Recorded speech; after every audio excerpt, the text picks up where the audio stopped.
one of our most successful Department of War in America's history, Pete Hegseth. Reality, both now and into the future, the closer we're going to get to that kind of a deal. And I also, having been in the room with him, I know he means it when he looks in the camera in the cabinet room and said they can either do this now through a deal, and we think we're in a good place to make that deal, or they can deal with the War Department.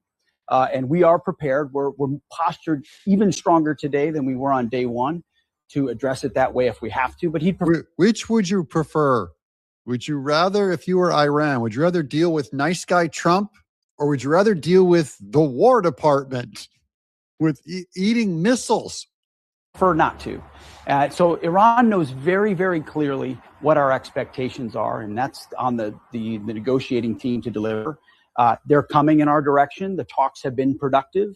I think they know where it needs to go, and I'm quite confident with our president, who makes nothing but great deals, that ultimately it'll be something he's proud to defend, that ensures that Iran, which everyone knows should not have a nuclear weapon, never does. Okay. So this is them backwalking all there's success and there's almost success on a peace deal. I don't believe Iran's going to sign up to a peace deal. We're going to go military strikes. I would prefer I want Iran, but Iran's not going to surrender. They're going to die fighting. That's their religion. Roughly 5 Americans were injured in an Iranian missile strike on a Kuwaiti air base. Bloomberg reports, that's right, Iran has been breaking the ceasefire every day while we're negotiating this thing. I believe we're going to go in and bomb the living daylights out of them. What do you guys think? I'm Doug in Exile.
Well, it now seems certain that the war in Iran is either coming to an end or going on forever, or won or lost, or a disaster or a major triumph. Despite the fog of war, it is becoming clear that either we've accomplished our goals or failed to, and have made the situation better or worse, and have a lot to look forward to or so much to fear that we should hide in the cornfields hoping the aliens come back and take us someplace safe. One thing, at least, is obvious, and that is that the Iranian regime has been destroyed or strengthened, and that the oppressive anti-American thugs who have terrified the Middle East for so long have been wiped out or have completely defeated us and are now running the United States, or at least the Democrat Party. Major news outlets that run the gamut from the left to the far left to the so far left that you just sit there thinking, what the hell is wrong with these people, are now reporting with complete assurance that the Trump administration is in serious negotiations either with Iran's latest supreme leader or just some guy selling falafels from a hand truck in Tehran. The major outlets say these negotiations are certain to result in a deal that is a complete disaster for the United States, according to a highly placed military source who wishes to remain anonymous but looks suspiciously like Cory Booker, dressed up in an army hat and epaulettes and some leather underpants with Spartacus embroidered on the crotch. On right-leaning outlets, analysts and commentators, and analysts analyzing commentators commenting on analysts, thoughtfully think that President Trump should make a good deal instead of a bad deal, but that he should not risk renewing hostilities unless he launches an invasion, in which case he should avoid putting boots on the ground because you can't really accomplish much with a bunch of boots lying around on the ground.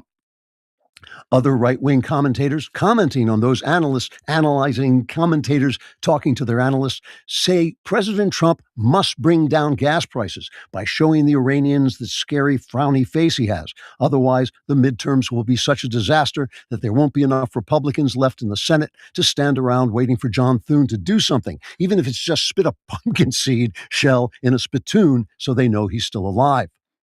Now, obviously, if you watch the news on TV, you can see there are many questions still unanswered and many answers that should be questions that are still unanswered because no one knows the answers and even the questions. And they're mostly just filling time until the next advertisement for some new medicine that will clear up your skin, but also kill you. To be fair, it can be very difficult in a situation like this for journalists to get the facts, especially if the journalists are gormless imbeciles who wouldn't know a fact if it bit them on the ass and left teeth marks on their buttocks that spell the word fact, which, let's face it, describes 98% of the journalists in the country, while the other 2% are both Bret Baier. However, here at the Daily Wire, our journalists have been able to obtain some of the secret communications concerning the war. In a conciliatory letter written in the blood of innocents, the Iranians have explained their grievances to President Trump, saying, quote, "Why can't you be more like that wimpy black guy? We liked him. He gave us lots of money and left us alone to build nuclear weapons so we could kill everyone in accordance with the demands of our religion. If you would just act like that Orama or Banana or whatever his name was, the whole war thing would be over, and Americans could go back to watching cat videos until we wipe their country off the face of the earth." Unquote. The Trump administration reacted angrily to the Iranian demands until they realized the letter had come from an assisted living facility in Delaware and was signed by Autopen Love Joe. Trigger warning. I'm Andrew Klavan, and this is The Andrew Klavan Show. All right, there you have it, folks. Again, he cleared it up for me. I was all confused about that, but now I know what's going on. All right, can God help us. This is an episode about, has a lot to do with the Pope's encyclical. We on the right, including me, believe a lot of our problems stem from a loss of faith in God. But reading the new Pope's first encyclical on AI made me wonder about that. I had very complicated feelings about it. I didn't hate it, but I had a lot of things about it. So we'll think that over, and we'll talk about the fact that mankind is dying, which ought to be the big news story every single day. And we're going to turn to Shakespeare for some of the most shocking and brilliant insights on race, culture, and religion that you're not allowed to say, but that are entirely true. One of the strange things about getting older is realizing the Pentagon make and eat up to won't slash. Chapter 1, Popular. Pope Leo XIV, he put out an encyclical, which is an important papal letter but it's not part of his speaking from the magisterium, so even Catholics don't regard it as infallible. And as you know, I don't consider any human being infallible about anything. We have a very smart letter about that on Klavan clapbacks about what that means for reading scripture, and we'll get to that at the end of the show. But let me set this up to begin with. If you listen to the show, you know that I believe that many of our troubles have to do with the slow loss of Christian faith since the 1500s, which is now basically almost bottomed out. I agree with the madman, the famous madman in Nietzsche, who says God is dead and points out that once you kill God, the whole framework of Western civilization collapses and human beings have to become like gods, deciding good and evil. And Nietzsche is not, he's down with that. He's not a believer. And he just thinks that this Superman has to come forward and set up a new morality instead of the old slave, what he called the slave morality of Christianity. But I am a believer, and I think it's a civilization-ending disaster, and it reenacts essentially the first sin. It reenacts the sin of the Garden of Eden, where they tried to be like God, knowing good and evil. And so I think it's just every time it happens, it just causes civilizations to fall.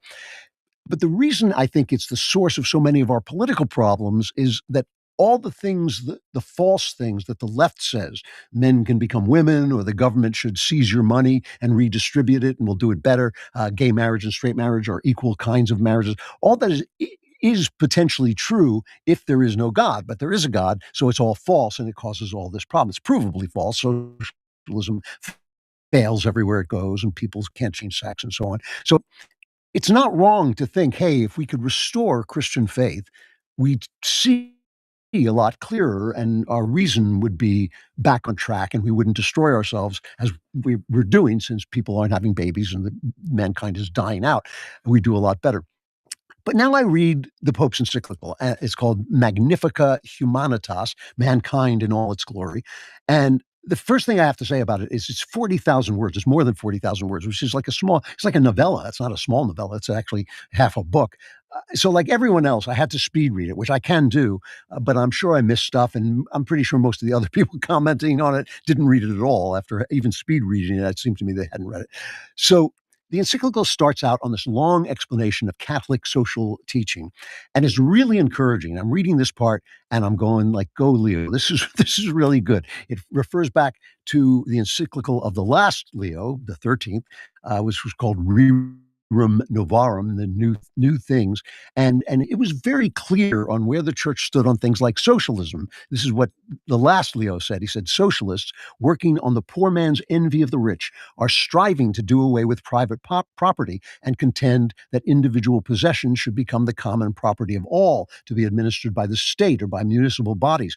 But if their contention were carried into effect, the working man himself would be among the first to suffer, and they are moreover emphatically unjust, for they would rob the lawful possessor, distort the functions of the state, and create utter confusion in the community. So there is the Vatican channeling Ben Shapiro. I mean, that's basically what we believe. And this Leo the 14th, speaks with great love for that encyclical, and he confirms the church's policy of subsidiarity, which is his definition, the principle according to which the role of individuals, families, and local communities and intermediary organizations should not be supplanted by higher level authorities. I think that is what every conservative believes. I think it's what most Americans believe.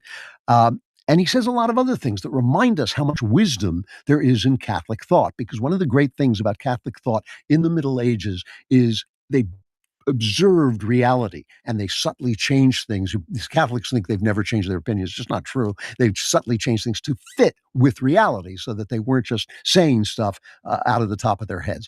And he points out that the state and the church have their separate spheres of action. And he also points out things that conservatives too often forget, that efficiency and profit are not the only way to judge advances. We also have to think about our humanity, preserving our humanity, and taking care of the poor. I mean, this is why I can't stand Ayn Rand and that kind of, overbearing capitalism that thinks the market is everything. I'm reading this and I'm thinking, yes, this is what I'm talking about. This is why believing in God brings you back on track. It brings you nuanced thought and not the kind of stupid Ayn Rand thought where, the successful people are all the good guys and the bad guys are all the government and all this stuff, this kind of nonsense.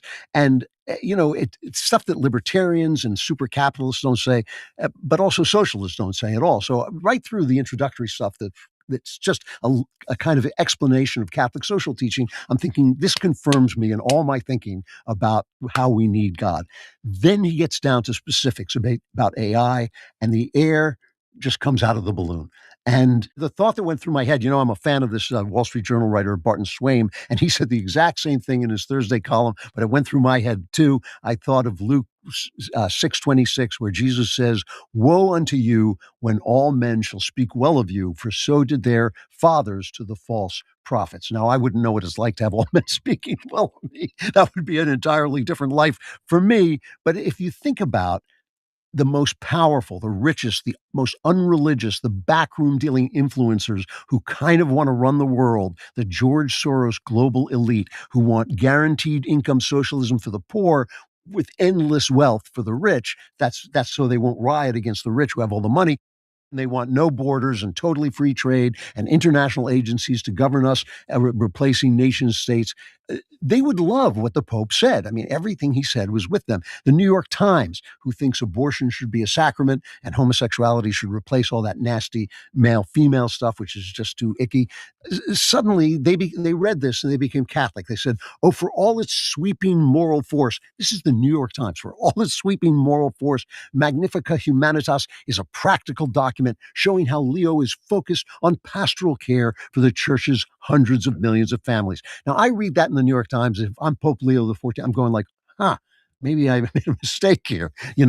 Why do they feel that way? Because he calls for government regulation of AI before AI gets started, slow it down, dial it back, make sure no one gets fired, like make sure they get trained and all this stuff. And he calls for the United Nations to be involved. This was the part. He said, this is a quote. He says, international organizations, particularly the United Nations, are essential instruments for promoting a civilization of love. And I thought, like, dude, I'm sorry, get out of the Vatican more often and walk around, because that just is not true. And he does a lot of this stuff that I hate in all religion, and all religion has it, these vague pieties, of this essential worth of every human being. Well, yeah, of course, every human being is essentially worthy in terms of being made in the image of God, but some human beings suck and have to be killed so that better human beings can live. Some societies, societies have to vet incoming strangers. The Bible says, welcome the stranger. It doesn't say open your border. Leo says AI tends to amplify the power of those who already possess economic resources, expertise, and access to data. That's true of every advance. Every advance amplifies the power and the wealth of the people who bring the advance. But ultimately, if it truly is an advance, it raises all ships. I mean, I think, the poorest person in America today is eating as well as the pharaohs. I mean, that when I say the poorest person, I mean the poorest working person or the poorest sane person is, you can walk into a 7-Eleven and get better food than Pharaoh ate. And so things do, capitalism and advances do lift all boats eventually. Pope goes on, while AI promises to boost productivity by taking over mundane tasks, it frequently forces workers to adapt to the speed and machine demands of robots.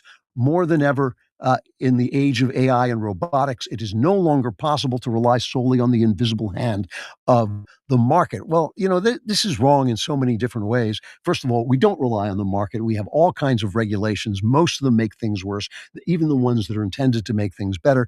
And the invisible hand of the market is pretty good about value. But yes, there do have to be regulations protecting workers, protecting the weak, protecting the poor, all for it. But the way you do that is you wait and find out what's going to go wrong. And instead, what the Pope does is he just accepts all of the panicked, looking forward of experts looking for clicks, saying, oh, AI, it's going to replace human beings. It's, there won't be any work and all this stuff. I'm not so sure. Even Peter Thiel, who's a very, very smart when it comes to talking about business, he he says this is a tool and it's only going to work if people use it. And I agree with that. I don't think it's going to be as much. So far, it's already not as much as they keep telling it's going to be. But who knows? I mean, I just think that you wait and you find out what the problems are going to be, and then you regulate against those problems if you need to. Okay, I'm going to go ahead and pause that there, and this will be in my daily news wrap-up, so you'll get to hear the rest of that if you tune in. And speaking of my daily news wrap-up, tomorrow on the 31st, I will be doing my regular daily news wrap-up, but after midnight on June 1st, I'll switch it to Rumble Premium. So if you're on Rumble Premium, good for you. This is part of the agreement that I have with Rumble Studio in order for them to promote my videos out. So just to give you a heads up about tomorrow night's daily news wrap up. Now tonight's daily news wrap up will be just standard Rumble all the way through. But let's go ahead and click on the Rumble link and show you that this video does come from Andrew Klavan. It's the video I shared with you. I've given him a thumbs up. I hope you do the same for me. All right, let's jump back here. And sorry about my mic being muted. I thought I clicked it to turn it on. Still having a couple of issues with Rumble Studio. Anyway, Matt Walsh, Chicago Mayor Brandon Johnson's dumbest move yet.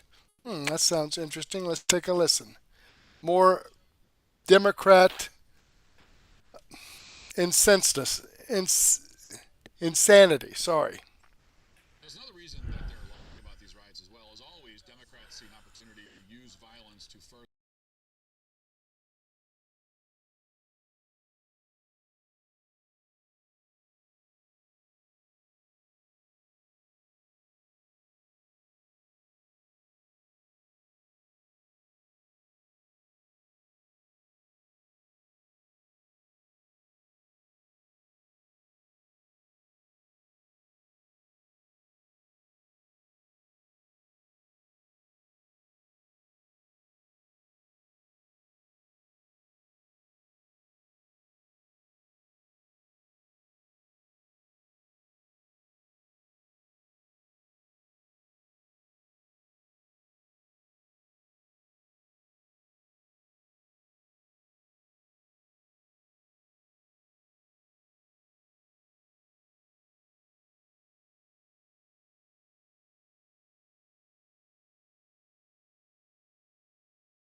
out peaceful, but things took Detroit's west. There's another reason that they're lying about these riots as well. As always, Democrats see an opportunity to use violence to further their political objectives and expand their power. And in this case, instead of blaming black people, and in particular black fathers, Democrats are claiming that social media companies are responsible for these teen takeovers. And therefore, in the eyes of the leaders of the Democrat Party, these riots are merely another justification for online censorship. So here's the mayor of Chicago, Brandon Johnson, on that point. Listen. We prevent the vast majority of these from ever taking place. You know, there is an effort in city council to hold these social media apparatuses accountable. I believe that we should continue to explore that, and I'm going to continue to work with Alderman Hall around that. It's why we're actually taxing these big tech companies for the role that they have played in harming the mental health and well-being of our young people. This is an obvious attack on your civil liberties, framed as an attack on big tech. Online censorship has rolled back significantly over the past few years, thanks to the election of Donald Trump and Elon Musk's purchase of X. But Democrats, they want to bring it back, and they plan to if they ever hold power again. And they're going to use mobs of violent thugs to do it. They're banking on the idea that people will be too afraid of being called racist to identify the actual problem here. So instead, we're all expected to remain silent while they, crack down and ban us on social media. The lack of shame from Brandon Johnson here is actually pretty impressive. Just a couple of years ago, he sued Kia and Hyundai for supposedly making their cars too easy to steal. So once again, he concluded that, when black people commit crimes, they aren't responsible for their own actions. Instead, someone else is responsible for enabling them to commit crimes. Watch. Developments in the Kia Hyundai thefts. The city of Chicago is now suing the automakers, saying a defect in their vehicles has led to theft crisis in the city. This is a story that we've been following closely for a couple of years now. A security flaw shared on social media made the car an easy target for thieves. The mayor's office says since the videos started spreading on social media, thefts of Kia and Hyundai vehicles in Chicago surged from about 500 in the first half of 2022 to more than 8,000 during the second half of the year. The complaint filed in Cook County Circuit Court says the flaw has led to an increase in violence because thieves use those stolen Hyundais and Kias to commit other crimes. The city says it wants restitution for victims and to reclaim the cost of responding to those thefts. Well, the car manufacturers were not violating any law, obviously. There was no requirement that they design their vehicles to include systems to prevent auto theft. They were trying to cut costs and offer a cheaper product, which makes sense. And in a high-trust society where laws are enforced, there'd be no issue at all. I mean, in a functioning society, not only should you not need anti-theft on your car, you shouldn't even need to lock your car. If you live in a functioning society, if you live in a community, a functioning community, you don't even need to lock the car at all. If you need to lock it to begin with, that's already a sign that we've got major problems here that anti-theft stuff on the car won't fix. Well, the city of Chicago sued anyway on behalf of criminals who can commit carjackings without suffering any consequences whatsoever. And eventually Chicago won and the manufacturer settled. But of course, Chicago didn't stop there. In the war to blame literally everyone else for crimes committed predominantly by black people, a couple of years ago, Chicago also sued Glock. And what was the claim there? Well, Glock made firearms that black suspects were using to commit crimes. That was the problem. This is from Reuters. Glock must face a lawsuit filed by the city of Chicago over claims that it knowingly sells pistols that can be easily converted into illegal machine guns, often used in criminal activity, an Illinois state court judge said. The city alleged that Glock has long known adding an inexpensive accessory to one of its popular pistols enables shooters to switch the gun between semi-automatic and fully automatic firing. Walker said the city's allegation fits within an exception to the Protection of Lawful Commerce and Arms Act. Representatives for Glock and gun retailers Midwest Sporting Goods and Eagle Sports Range were named in the lawsuit, did not immediately respond to requests for comment. In a statement, Chicago Mayor Brandon Johnson called the ruling a major step towards holding Glock accountable for endangering the residents of our city. So to recap, when black people commit crimes in Chicago, it's the fault of the social media companies and the automobile manufacturers and the firearm manufacturers and, white people and systemic racism and El Nino and Donald Trump, the Supreme Court, and I don't know, bed bugs. Everything and everyone is to blame except the people themselves who are doing the crimes. All right, there you have it. I'm about halfway through this video here. The link to this is in the description box. I'll probably add this to my daily news wrap-up as well so you can see the rest of that. Sorry about the audio not coming through on the video. I could hear it in my headphones, but for some reason there's a delay between the time I actually play this and I can tell whether the audio is not working. And Deb Brandt also gave me a tip on that. But this video does come from Matt Walsh. This is a video I shared with you. I've given him a thumbs up. I hope you do the same thing for me.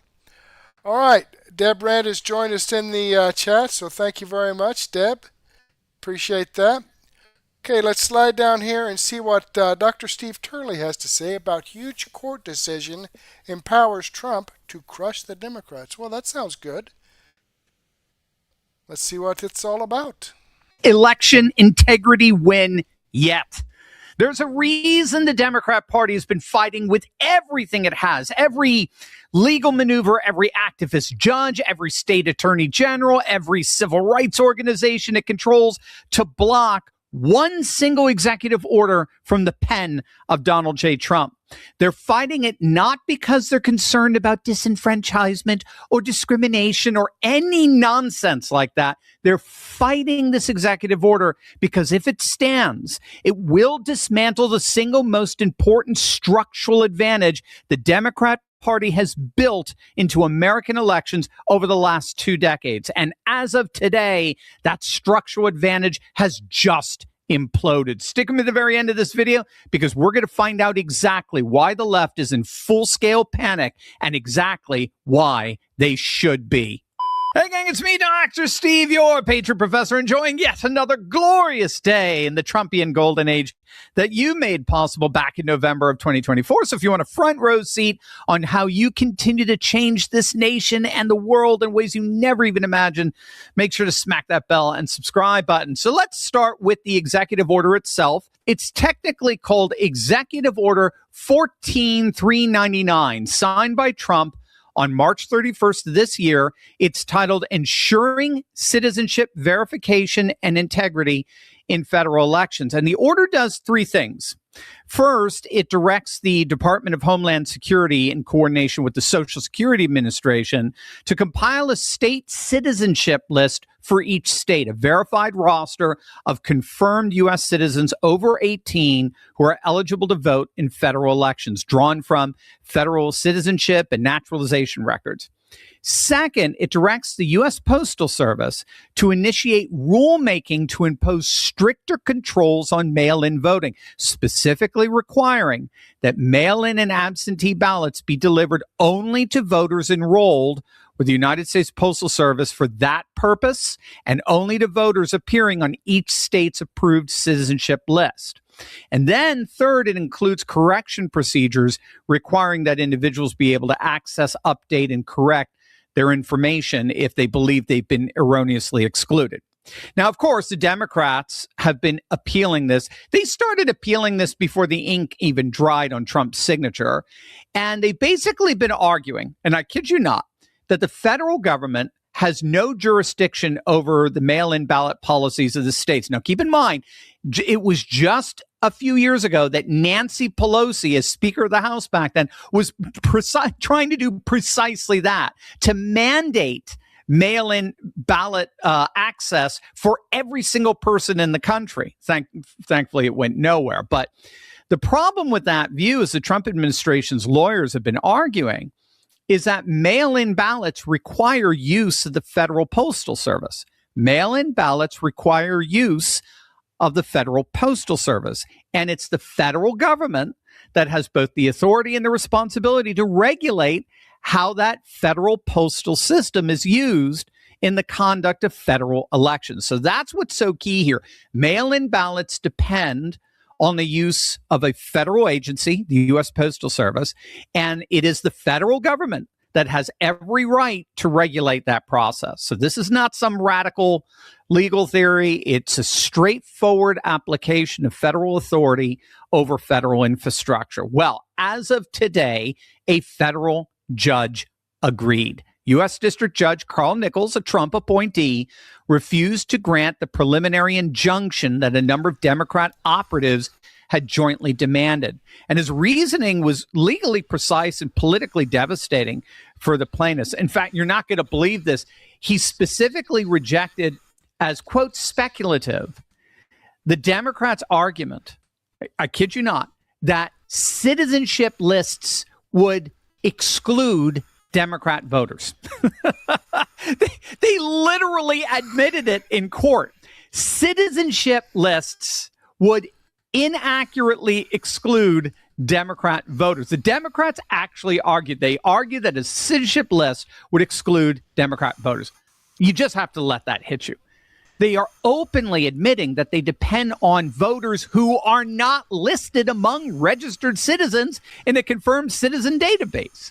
And the judge was like, well, sucks to be you.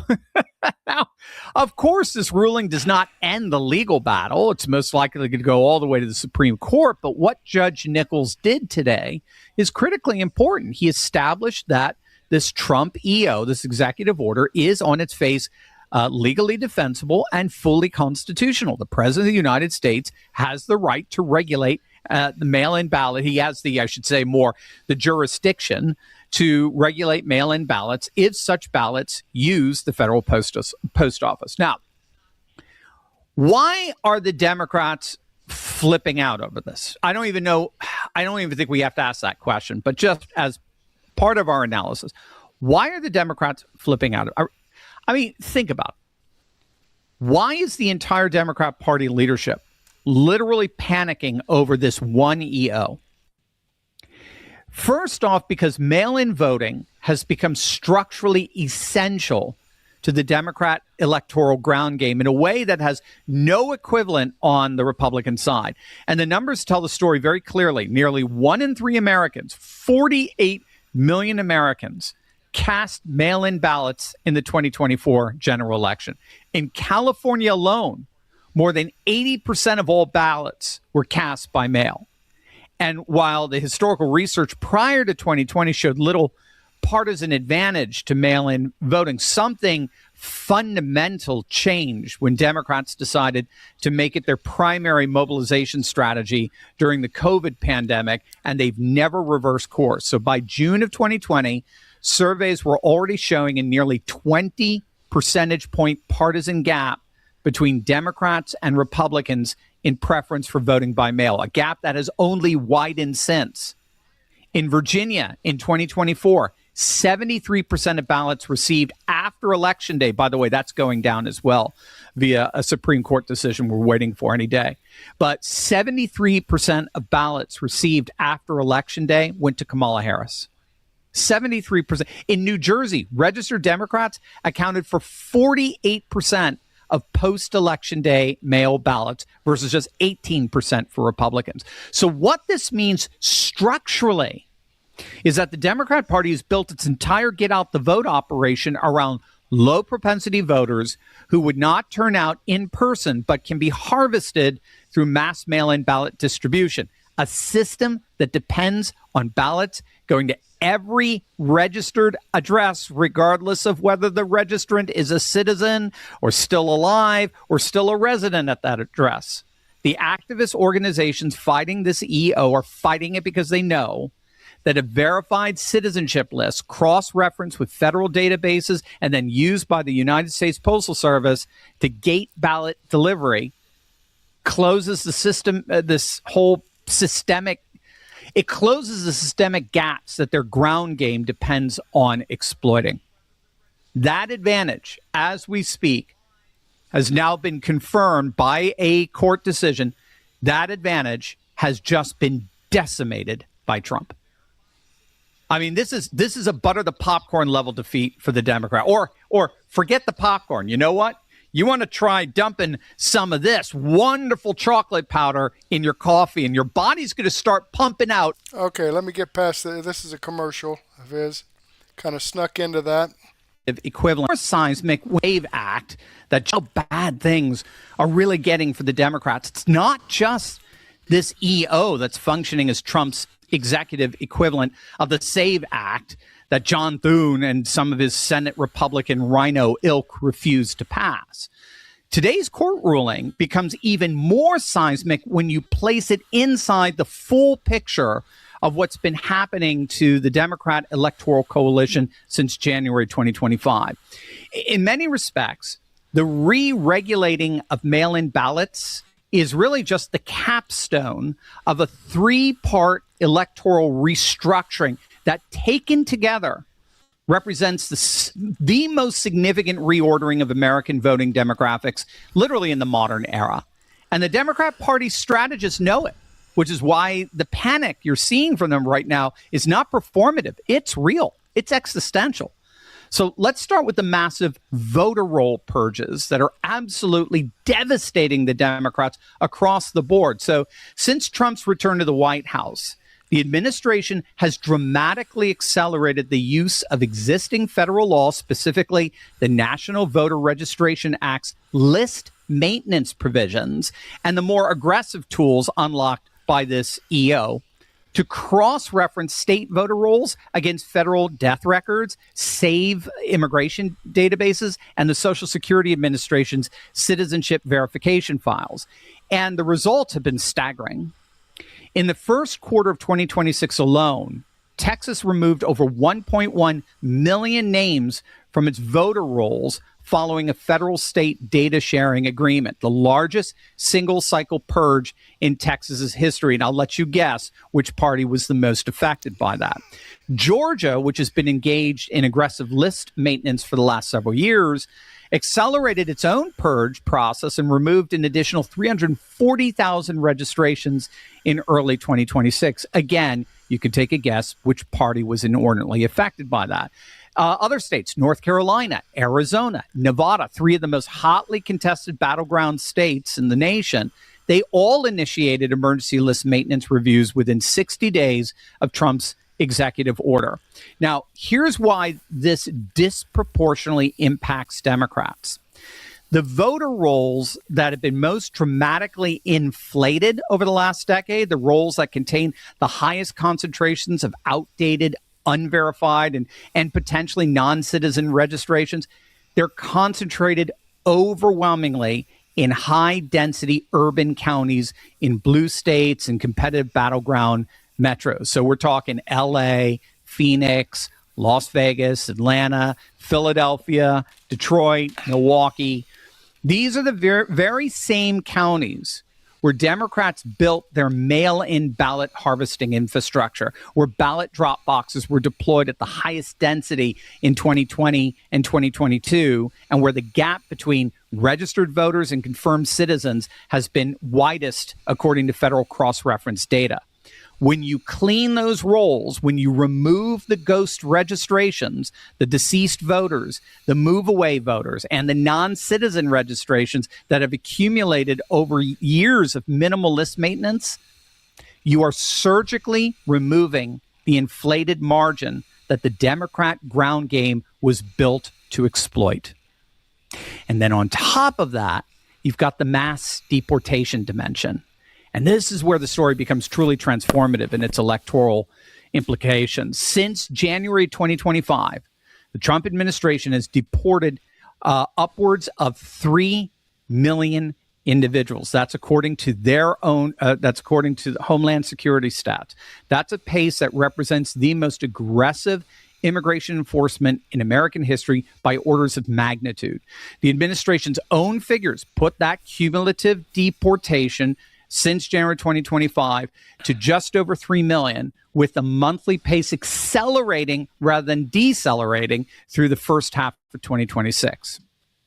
Now, obviously, the reason that's so significant is because non-citizen voter registration, some cases non-citizen voting, has been occurring in the exact demographic and geographic profile of the Democrat base. So the cumulative effect of voter roll purges, deportation-driven population shifts, and the new citizenship-gated mail-in ballot system, it's not any one single dramatic event.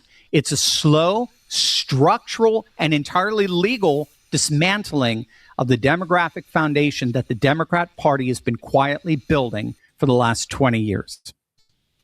And unlike a campaign strategy, which can be adjusted cycle to cycle, a demographic foundation, once removed, does not come back. And as of today's court decision, that demographic foundation has just imploded. Hey, if you have ever wondered... All right. There you have it, folks. Let me click on the Rumble link here and show you that this video does come from Dr. Steve Turley. I'm following his channel. I've given him a thumbs up. I hope you do the same thing for me. All right, let's jump back here. And next on tap, okay, Deb Brandt and Debbie BS. Deb Brandt says that she's learned of so many great podcasters here. Thanks, Murtech. Thank you. And Debbie BS agrees. I appreciate that. All right, next up is X22 report with Mr. and Mrs. X. Deep State Agenda tried to transition the country from trans to Islam. Big fail, episode 39. Before we get into that, I do want to share out my stats here for May.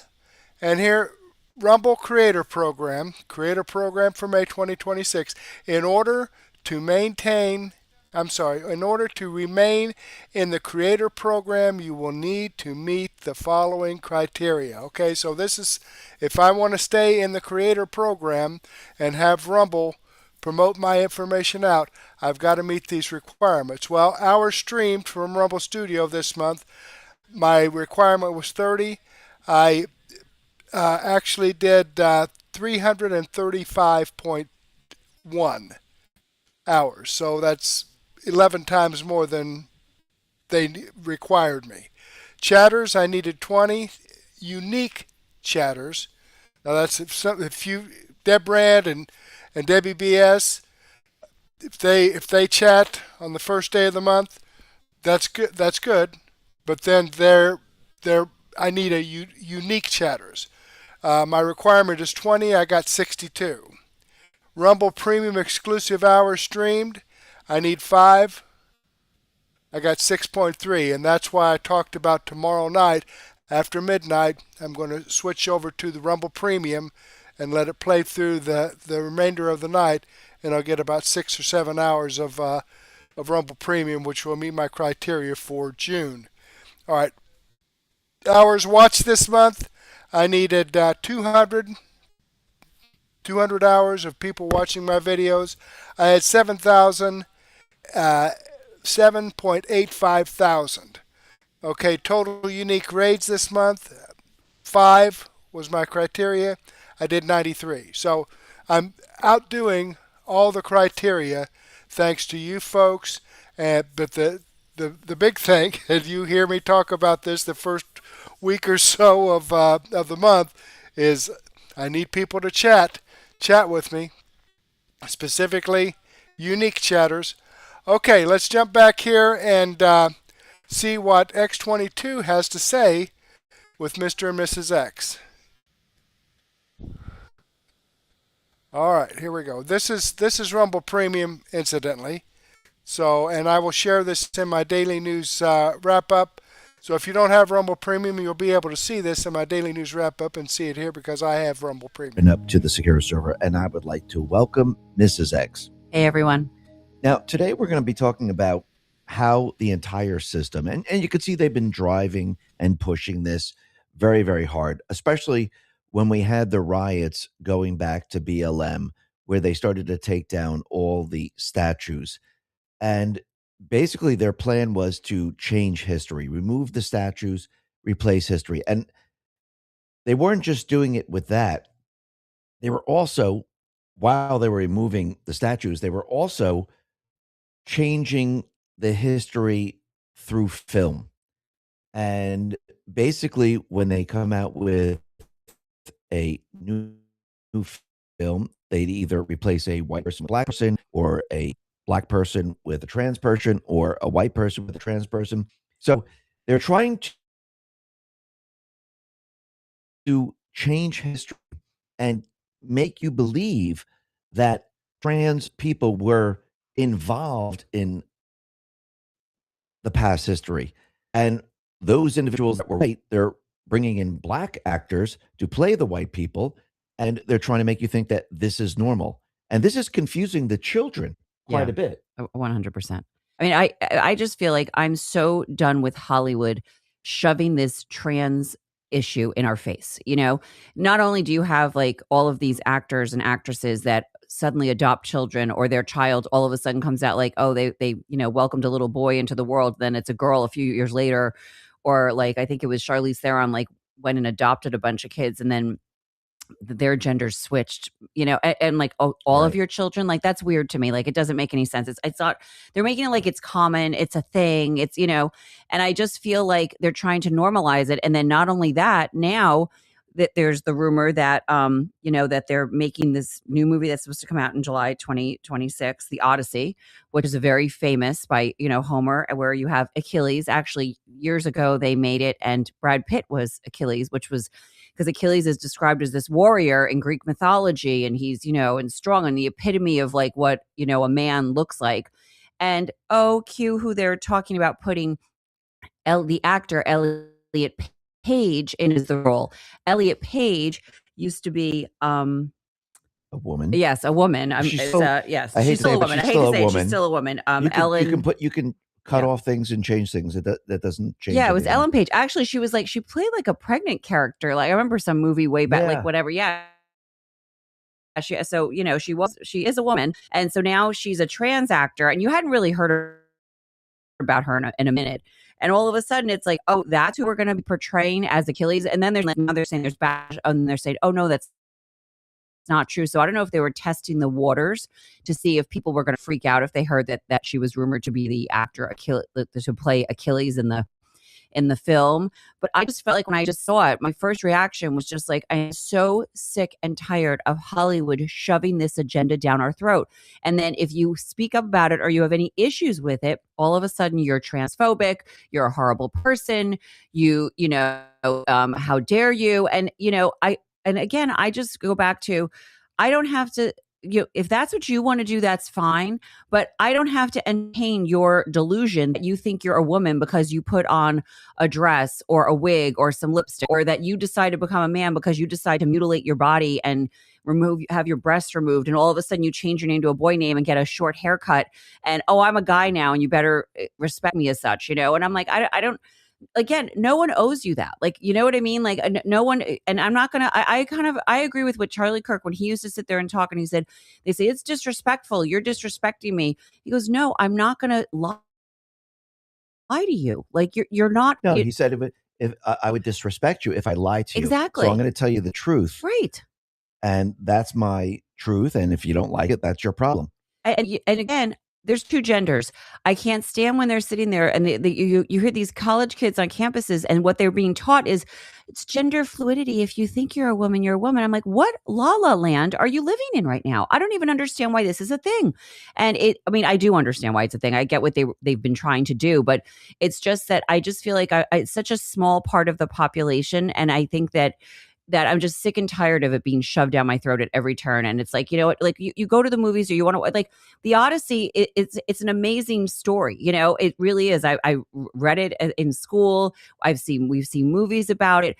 And then when you start doing it, like, I feel like honestly, movies are losing all of the magic for me. I don't even want to see it like on these shows, and they just keep putting these, it's just so obvious. Like a show can start off really good, like a first season. And then all of a sudden when it gets popular, you can just see they put in this woke and this agenda stuff to try to get you to think a certain way. And it's like, I'm so sick and tired of it. Like when I want to watch a movie, I want to be entertained. I don't want to hear about, what's political correctness this week, or what oh, you must love trans people, or you might, like, you know what I mean? I want to just have an entertaining movie that you can watch with your family. The thing is that they keep pushing these stories within the story, and it doesn't make sense. And this is why Disney is having a lot of problems, because when you start to push this wokeism in the films, it doesn't work.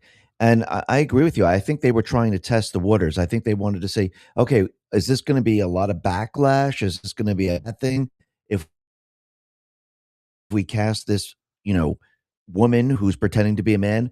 Are people going to watch it? And I think they did. They put it out there. Let's see the rumors fly. Let's see what people do, and let's test the waters. And I think they got their answers. Like every single time, they're going to get the same answer. People are not going to go to see it. People don't want replacement actors or actresses. They want the real actor or actresses.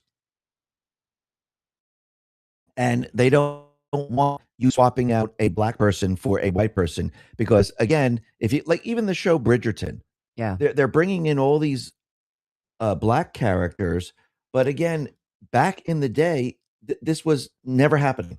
They're distorting the entire thing, and children who are, I mean, I'm not saying it's like 3-year-olds, but teenagers who are watching this, watching the show, they're believing that, yes, oh, look, see, back in the day in England, the black folks, there was a black queen, there was, there, and it didn't exist. Yeah, because if you go in history, right, if you go look it up, you can see, where the people were actually from and who was married to who, and whatever. It's just very like, look what Disney also with Snow White, they try to do, and they trying to change the story, and then and it bombed really horrifically because they like with the whole dwarf thing, like it was very strange, like what they tried to do, and it really failed. And I mean, you think about Achilles, now you're like, it's funny because you think about back in the day, women, I mean, I'm talking like when Greek theater started in Grecian times, ancient times, and women obviously weren't allowed to be in a play.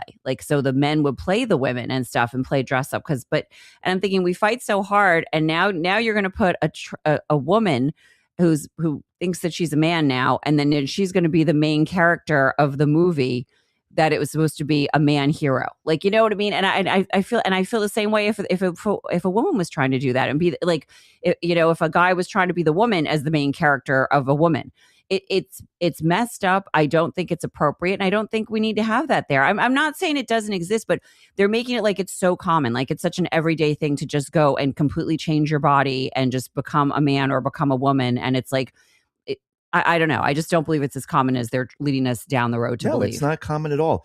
All you have to do is go into any city, into any town, into any airport, and do you see hundreds of thousands of them? No, you don't. You don't see it anywhere. Yes, if you go to a certain area where they are, you'll see them there. But in everyday life, it's not all over the place. So basically, they took this very tiny little community, and they basically propped them up. They push them to say, you have rights. Those same people are in Antifa because they needed these people to push a certain agenda. They needed history to be changed. They needed these people to push the change in history and push that, hey, we're the important class, and you have to respect the important class. And if you don't, you're going to get in trouble, because that's where we're headed. Actually, if you go to other countries like the UK, you go to France, you go to, if you don't use the right pronouns or you do something correctly, you can be arrested. Yeah. So I mean, right now you could see where this was all headed, and I do believe this was all leading into the Muslim thing because they want to marry children. But again, we discussed that before. Yeah. You could see they've been pushing this very hard, and there's still many places in this country where they're still pushing this because, again, they brought in these people into the public schools, into colleges, to continually brainwash the children. And this is why they started off putting, women in sports. I mean, men in women's sports, putting men in the bathrooms, into gyms, because, again, I think they were trying to go back to that time. And you mentioned how men used to play women in plays. Right. I think they wanted to go back to that time where women really didn't have rights. Women didn't have the ability to do anything. Let me just tell you, if you really look at all of this, they are definitely going after women, and they are definitely going after children. Because like I was saying earlier, like about the trans thing, like, yes, when we grew up, I remember hearing about like cross-dressing, but it wasn't mainstream. It wasn't whatever. That was more like in high school also. But now you are seeing that our educational system is promoting these drag shows for children. And these are people that are dressed very inappropriately. I don't know why you would, even as a parent, bring your child like that doesn't make you a great parent. That like, when you're doing development, you're putting them into developmentally inappropriate situations. There is no reason that there should be a school assembly where a drag queen is like swinging around with a dildo and whatnot and dancing on a stage and singing about being different and unique and whatever. It's wild, it's crazy, and it's completely inappropriate. Okay, I'm going to pause that there, and I have to agree with her 1,000%. I hope you do too. I'll tell you, it's just, it's unbelievable. You know, if they want to do that, that's fine. But don't expect me to say it's okay to act like that in front of my children. Okay, you know, going through college, I was a waiter in a French restaurant. A lot of gay guys that work there, and they hit on me. You know, I let them know, I don't do that. That's fine. We were still friends, but you know, when I told them nope, I'm not into that, they left me alone. But now, I would be considered a hater because I didn't want to associate in their sexual activities. I mean, we went out and drank beer. We went out and played pinball. But, you know, that was the limit. And they knew it. And they were fine with that. But these days, you know, I would be considered a hater. All right, let me click on the Rumble link. This, again, will be in my daily news wrap-up, so you'll get to see more of this. It's very hard. And let me show you that this video does come from X22 Report. I'm following his channel. I've given him a thumbs up. I hope you do the same thing for me. All right, folks, let me jump back over here. And let me remind you that these videos that let me go ahead and copy the live chat out, and I'll close that and copy it into a comment so that live chat will be a permanent part of this video. There we go. All right. These videos that I've shared with you are videos that come directly from the producer. I've got the links to the videos in the description box as well as the links to the producer's channel. These videos that I shared with you are videos that I've posted here on Murtech.com. Right there's Andrew Klavan's video. Right over here is Matt Walsh from the Daily Wire. I have over 40 no-nonsense, common sense, logic, and truth videos. Now, I'd like to share all of this information with you, but unfortunately I don't have the time. In fact, I've run over a little bit here.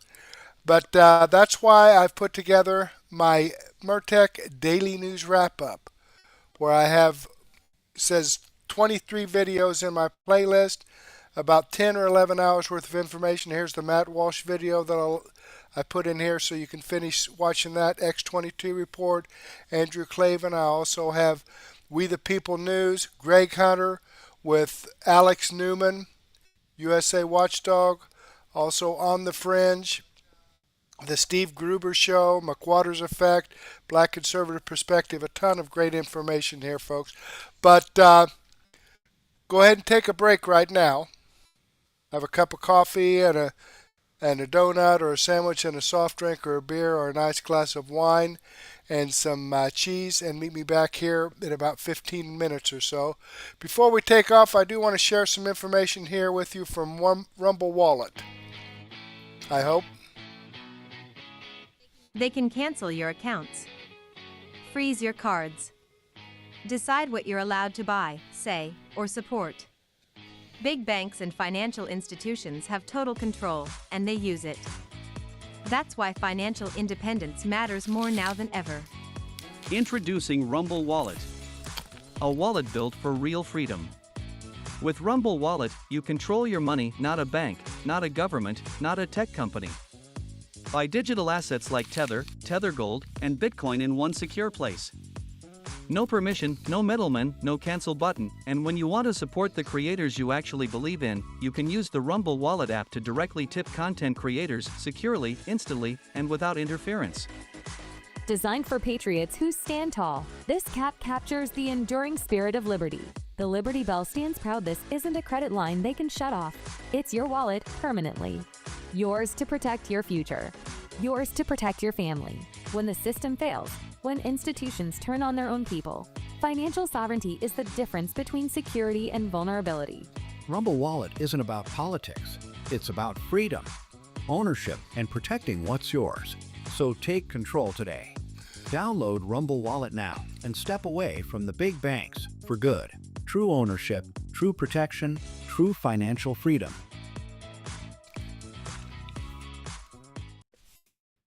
All right.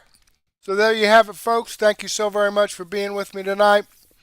I greatly appreciate you being here.